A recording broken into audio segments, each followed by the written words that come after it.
Warning. In this video, there will be mentions of sexual assault and graphic content. Please continue at your own discretion.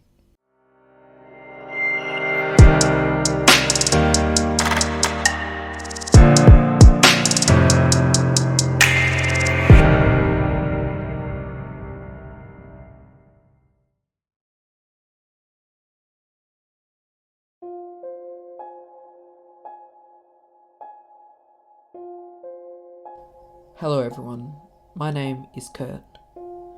Every case I've spoken about has been from America. If you guys don't know this, I'm actually Australian. Today, I want to talk about a case which horrified Australia as a whole. This case wasn't committed not far from where I used to live, so it's extra close to home. Today I will be telling you the solved murder of Anita Cobby, one of the most horribly committed murders in Australia. On the 2nd of February 1986, at the age of 26, Anita Cobby was on a daily commute from her home in Blacktown.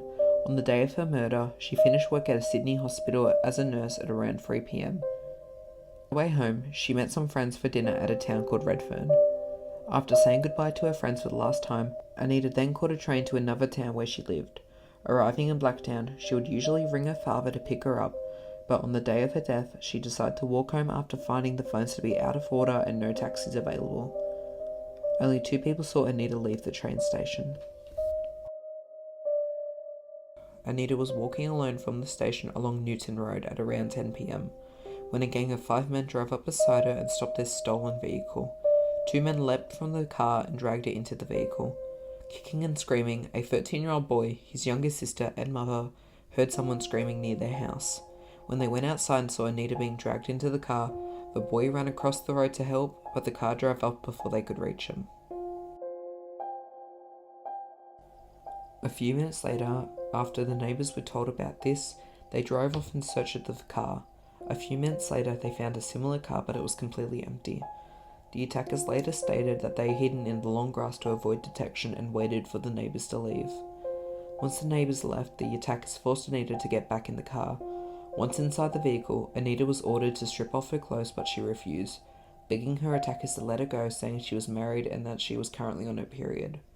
Her attackers didn't listen, punching Anita repeatedly, breaking her nose and both cheekbones, and being forced to do sexual actions on all 5 men. The attackers then drove down a service station to purchase fuel using money stolen from Anita's purse. Anita was then driven down a road in a secluded paddock. While being held down the car, she was raped repeatedly as well as being beaten by her 5 attackers. At one point, Anita was dragged out of the car and assaulted in the paddock and was forced into some barbed wire. For some time, the attackers sexually and physically abused her.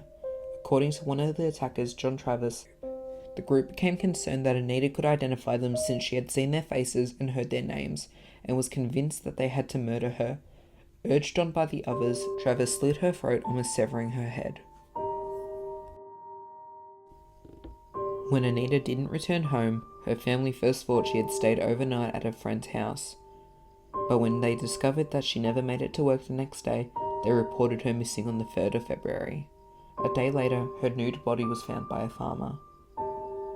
Anita's body was initially identified by her wedding ring, which was still on her finger. Her estranged husband John was initially a suspect of her murder, but then was cleared.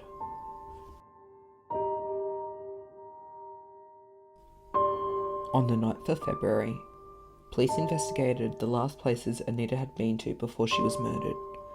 Following a tip from a police informant in regards to the stolen vehicle, they started searching for Travis, Michael, and brothers Les, Michael, and Gary. After they discovered the history of violence, and that Travis had a reputation of carrying a knife, on the 21st of February, the police arrested the 5 killers and charged them with being in possession of a stolen car. At one point, one of the brothers requested a friend to be called who could bring some cigarettes. The friend was Travis's aunt, eventually dubbed Miss X. Miss X agreed to help with the investigation. At the end, police put a hidden microphone device on Miss X, and they were able to obtain a confession.